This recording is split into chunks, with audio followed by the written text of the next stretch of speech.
भारत आज global resource hub बन गया है। बड़ी संख्या में हमारे भारतीय मल्टीनेशनल कंपनियों में काम कर रहे हैं।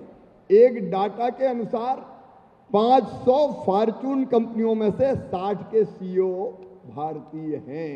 60 के। आपने नाम सुना होगा, सुंदर पिचाई, सत्य नडेला, इंदिरा नूरी, एक नहीं कई। और 2022 का डाटा यह बताता है कि लगभग 21 लाख भारतीय विदेशी कंपनियों में काम करने इसी साल गए हैं। हम अपने ज्ञान के बल पर दुनिया में भी राज कर सकते हैं, अपने स्किल के बल पर दुनिया में भी राज कर सकते हैं। लेकिन हमें इसके लिए अपने आप को तैयार करने का काम करना पड़ेगा। और इसलिए जो योजनाएं मैंने बताई वो सारी योजनाओं पे भी हम काम करेंगे। 1,14,000 पदों पर सरकारी भर्तियां चल रही है, वहां भी हमें मौका मिलेगा। मेरे मन में ये नवाचार बीच में यूथ पॉलिसी के दौरान आया कि एक तरफ जहां मैं मध्य प्रदेश को बदलना चाहता हूं, चंद्रशेखर आजाद जी के जयंती के अवसर हमने की थी युवा महापंचायत, और उसमें हमने ये तय की, जो सुझाव आए कि शिक्षा के साथ साथ प्रोफेशनल स्किल भी विकसित की जाए, सिखाई जाए। और इसी में से ये प्रोग्राम आज निकला है। पढ़ाई के साथ साथ रोजगार के काबिल भी हम अपने बच्चों को बनाएं। और इसलिए आज मैं आप सबसे ये कहने आया हूं कि आज अपनी जिंदगी का सबसे महत्वपूर्ण अध्याय, एक नया अध्याय हम प्रारंभ कर रहे हैं। और इसलिए इस पूरी ट्रेनिंग को, इस पूरी कवायद को आप पूरी गंभीरता के साथ लीजिएगा, खूब सीखने की कोशिश कीजिएगा, नवाचार कीजिएगा। अभी ज्ञान की बात कर रहे थे हिमांगी जी। देखो, मैं मानता हूं ये इंटर्नशिप का प्रोग्राम ये ज्ञान, भक्ति और कर्म तीनों का त्रिवेणी संगम है। त्रिवेणी संगम। आपको ज्ञान भी प्राप्त होगा, उस ज्ञान को कर्म के रूप में बदल के आप लोगों की जिंदगी भी बदलने में हमारी मदद करेंगे। और ये काम ऐसा है जो दूसरों की भलाई का है, दूसरों को कुछ देने का है। मैं कई बार कहता हूं, अपने लिए जिए तो क्या जिए, तू जी ए दिल जमाने के लिए, परहित सरिस धर्म नहीं भाई। तो इस समय का उपयोग हम अगर दूसरों की भलाई करने में करते हैं तो सच में हम सीखेंगे भी, आगे की राह भी हमारे लिए खुलेगी, हमारी जिंदगी भी धन्य होगी।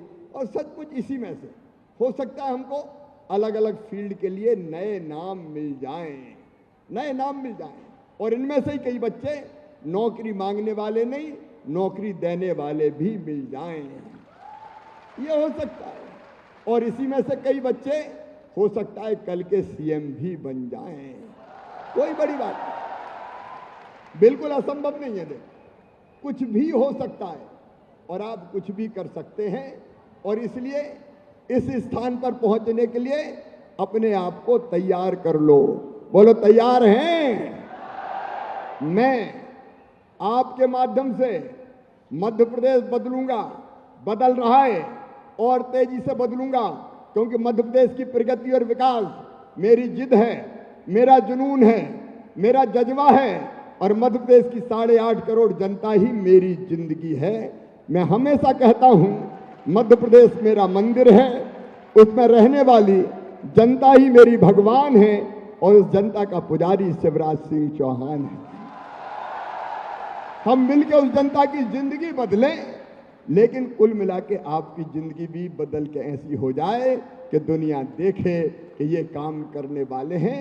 इसके लिए मेरे बेटे बेटियों, अपने आप को आप तैयार करो, ये मेरा आग्रह है। पूरी संजीदगी से, पूरी गंभीरता से जो आपको सिखाया जा रहा है सीखें, और जो करना है उसको इतने बेहतर ढंग से करें, इतने बेहतर ढंग से। मैं राजनीति में बहुत संक्षेप में, मैं किसी ऐसे पिता का पुत्र तो था नहीं कि जिसके पिता नेता हो, कोई जुगाड़ सुगाड़ से नहीं आया। मैं तो साधारण परिवार से आया, लेकिन मैं खूब काम करता था, ईमानदारी से काम करता था। पहले मैं इमरजेंसी में जेल चला गया, जिद में मुझे लगा कि इंदिरा जी बहुत जुल्म कर रही है, तो मैंने आंदोलन किया तो जेल चला गया। 9.5 महीना जेल में रहा, और जेल से निकल के आने के बाद मैंने विद्यार्थी परिषद का काम शुरू किया, लेकिन जो काम करता था मेहनत से करता था। करते करते पहले मुझे नगर मंत्री बनाया। तुम्हें पता, भोपाल की हर गली में साइकिल चलाई है मैंने। घर घर सूचना देने जाता था मैं मीटिंग की। पहले नगर संगठन मंत्री बना, फिर विभाग का बना दिया, फिर प्रदेश का मंत्री बना दिया, फिर राष्ट्रीय कार्यकारिणी में ले लिया। बाद में युवा मोर्चे के लिए मांगा मुझे कि नहीं, ये बड़ा अच्छा लड़का है, बहुत मेहनत करता है, इसे युवा मोर्चे में दे दो। तो मैं युवा मोर्चे का पहले प्रदेश का मंत्री बना। नमस्कार, मैं हूं मानक गुप्ता। अगर आपको हमारा ये वीडियो पसंद आया हो तो इसे लाइक और शेयर जरूर करें, और हां, हमें सब्सक्राइब और फॉलो करना ना भूलें ताकि आप देश और दुनिया की कोई खबर मिस ना करें। तो जुड़े रहिए हमारे साथ और देखते रहिए News 24।